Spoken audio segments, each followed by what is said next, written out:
7 days to go na lang, Pasko na mga kapuso. At isa po sa tradisyon ng mga Pinoy, syempre yung pagkumpleto, di ba, ng siyam na araw ng simbang gabi. Oo nga. At ngayong day 3 ng simbang gabi, puno pa rin yung ilang malalaking simbahan sa bansa.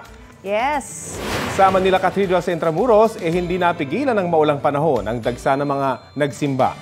Ang ilan sa kanila goal down na kumpletuhin ulit ang kanilang yearly panata. At maulang umaga rin daw ang sumalubong naman sa mga nagsimbang gabi dyan sa Cebu Metropolitan Cathedral. Ang ilan nga po sa kanila nakisilong na sa labas at meron ding mga tinapos naman ang misa, bit-bit yung mga payong nila. Kasalukuyang nakataas ang signal number 1 sa buong probinsya dahil sa bagyong Kabayan. Halos mapuno rin ang deboto ang loob ng mga Metropolitan Cathedral sa Camarines Sur. Paglabas ng simbahan, naghihintay ang mga tindahan ng kakanin at iba pang mga pagkain.